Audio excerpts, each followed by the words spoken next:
being picked on by that mean old prophet or that mean old pastor, but it's all right because he's done the same thing to us and he's a bad man.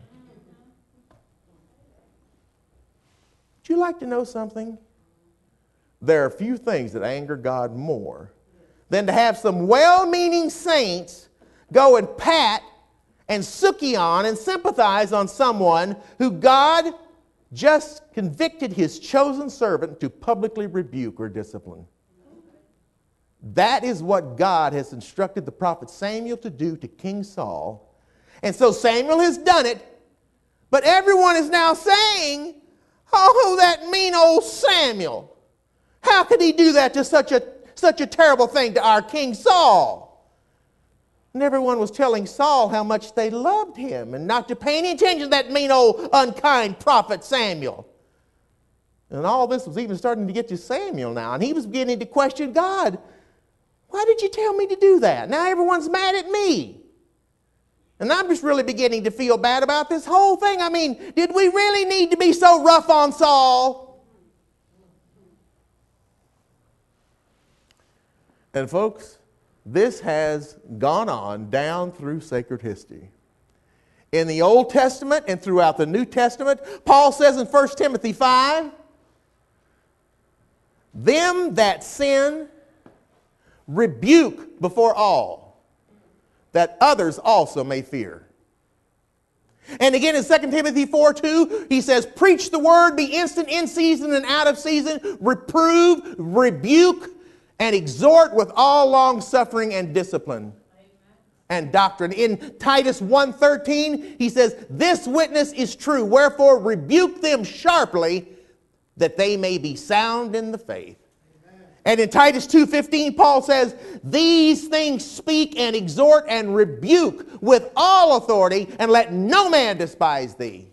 Yet if a faithful pastor does this today, a large group in the church will inevitably run to the rebuked one and say, oh, you poor little thing, being picked on by that unkind and unchristlike, mean old pastor. But it's all right because he's done the same thing to us, and he's a bad pastor. And we're going to do everything we can to get him out of here as soon as possible so we can get a kind pastor.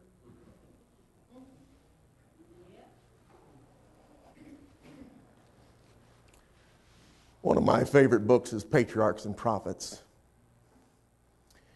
If you have that book in your library, when you have a chance, read these 2 pages, and it will kind of clear all this up for you. Patriarchs and Prophets, pages 323 and 324. Write it down. 323 and 324. And if you've got it in your library, just read these 2 pages. And this was the very type of thing that the prophet Samuel was having to deal with. And he was really starting to get depressed about the fact that he was just doing what God told him to do, but instead of God's people siding with God's servant, they were siding with the one he had rebuked and disciplined. And finally God said to Samuel, okay, quit licking your wounds, Samuel, and feeling sorry for yourself. This just comes with the job. And remember, the only one you need to make happy is me. So shake it off and get up, because I'm sending you on another assignment. I'm going to send you to Bethlehem because you are going to have a new responsibility, and you are now going to point out who is going to be the next king of Israel. But this still doesn't cheer Samuel up. And he's still wallowing in his self-pity because he whines in verse 2, but how can I go? Saul's going to kill me. You see, Samuel knows that this is a dangerous assignment because King Saul now knows that he's finished. It's all over for him. He's a lame duck and he's on his way out. And his days as king are very few. And Saul is very suspicious of any unusual movements in Israel and any out of the ordinary activities, especially with Samuel, because Samuel's the one that anoints the new king. So any little ripple that Samuel might make about finding Saul's successor would immediately rouse the wrath of King Saul. So Samuel says, Lord, how am I going to do that without King Saul finding out about it? So God says, hey, Just take a heifer. Okay. I don't know that that makes much sense to us now, but hang in here and I'll tell you about it later. So here is the prophet Samuel on his way over to the little village of Bethlehem.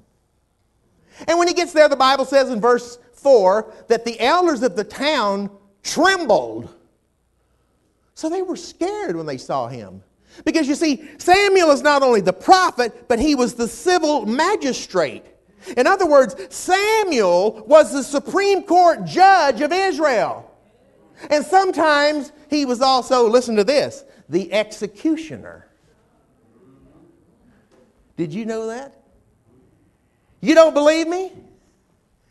Then go back one chapter. 1 Samuel 15. 1 Samuel 15. Just go back one chapter. 1 Samuel 15. Do you remember the story of the Amalekite king Agag, whom God told King Saul to kill, but Saul let him live? 1 Samuel 15 and verse 32. Then said Samuel, bring ye hither to me Agag, the king of the Amalekites. And Agag came unto him delicately. And Agag said, surely the bitterness of death is past. And Samuel said, as thy sword hath made women childless, so shall thy mother be childless among women. And Samuel hewed Agag in pieces before the Lord in Gilgal.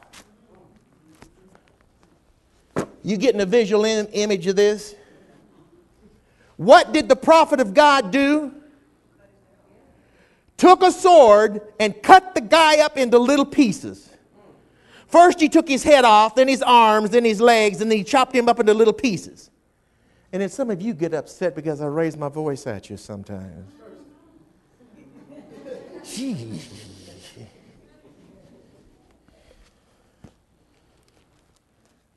So God's servant was the voice of God to the people.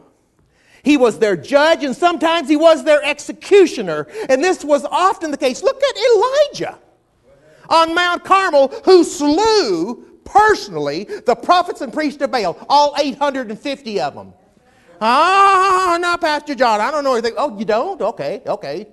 1 Kings 18:40 says, and Elijah said unto them, take the prophets of Baal, let not one of them escape. And they took them, and Elijah brought them down to the brook Kishon and slew them there. Who is the one who actually led out in the slaying of the